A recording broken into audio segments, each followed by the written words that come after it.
5 things to know about your water breaking from a maternity nurse and doula. Your water probably isn't going to break like it does in the movies.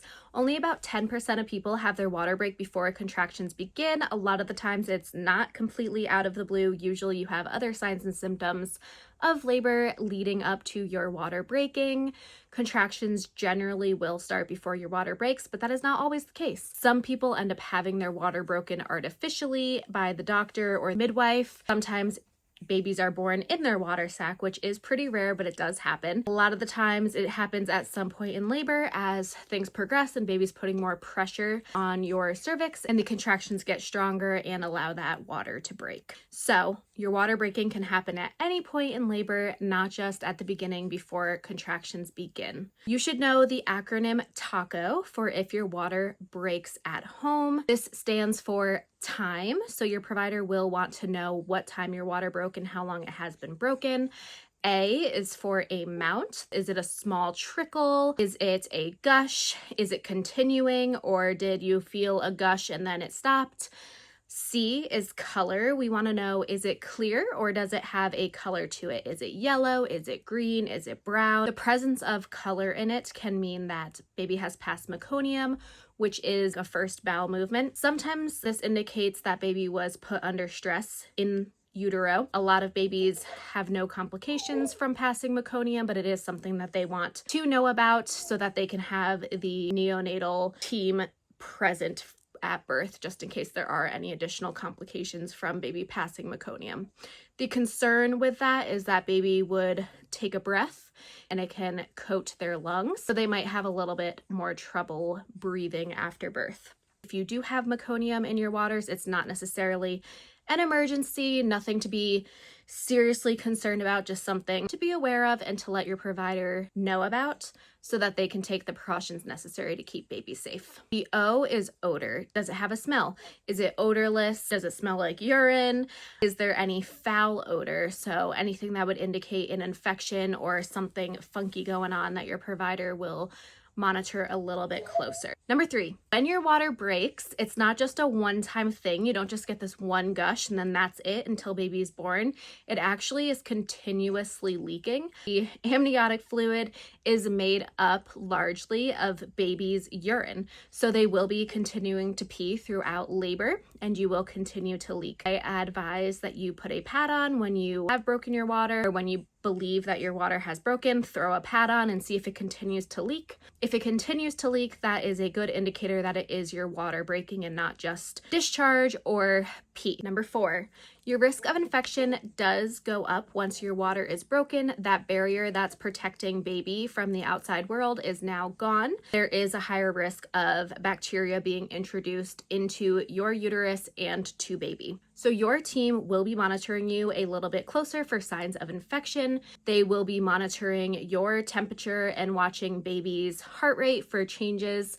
An increased heart rate can indicate an infection. That is how baby will respond to an increased temperature or to an infection. We want to do our best to decrease the risk of infection once the water is broken. So trying to limit the amount of cervical exams. The less that is being introduced into the cervix, the better. This increased risk of infection is also why most providers will want labor to begin within 12 hours. Everybody has a little bit of a different threshold, but usually the recommendation is between 12 to 24 hours. We really want to see things happening to prevent infections from beginning, which can lead to a lot of other complications. A lot of people want labor to begin spontaneously and they want to avoid a lot of interventions, so they are more likely to wait on getting induced if their water is broken. But if you are looking for low interventions and things are not happening, sometimes the best thing to do is to encourage labor. We want to avoid an infection of the uterus, and that does increase your risk of complications, baby risk of complications, and also the risk of a C-section. So sometimes your body does need a little bit of help to kickstart those contractions to avoid those other complications. Number 5, things tend to get very serious once your water is broken. You can go from having very manageable contractions to things being unbearable once your water is broken. That is because the barrier between your baby and your cervix is no longer there. There's not a cushion, so when you have that contractions, baby's head is going right onto that cervix, creating a lot more pressure and a lot more discomfort.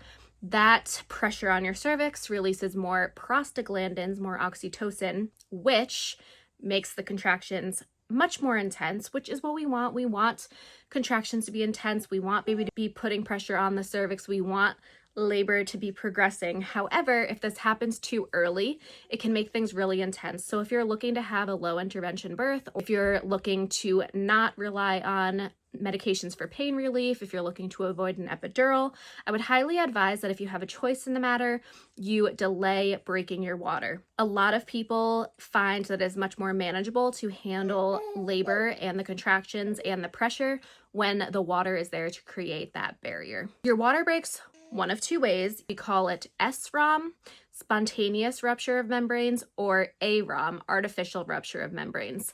SROM is when your body just naturally releases the waters. This can be a slow trickle or a big gush that continues throughout labor. Artificial rupture of membranes is when your provider will take a plastic hook. It looks kind of like a crochet hook. During a cervical exam, your provider will insert that and use the hook to pop the water. This is not painful. It's not any more painful than a cervical exam, but there are additional risks associated with that as well. The biggest risk being that if they break your water when baby is too high up and baby is not engaged, the umbilical cord can come out with the gush of fluid and come down below baby's head, which would be an emergency that would require an emergency C-section. The nurse would have to hold baby's head up so that they are not compressing the umbilical cord as you are urgently being brought to deliver your baby by a C-section. That is something to consider if you are given the option to artificially rupture your membranes. You want to make sure that baby is low enough so that we are reducing the risk of a cord prolapse and that we are not causing unnecessary emergencies to happen. The other risk of artificial rupture of membranes is that increased risk of infection.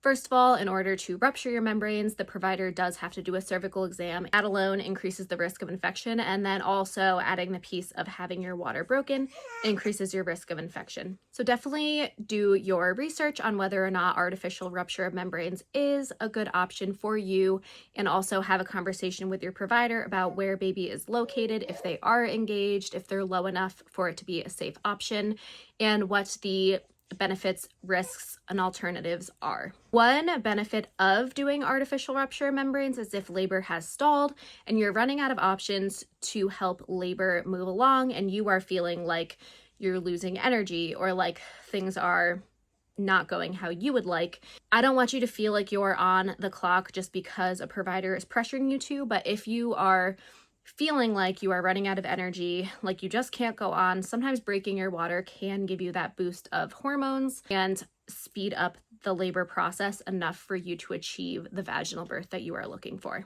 So there you have it. Those are 5 things that you should know about your water breaking during labor.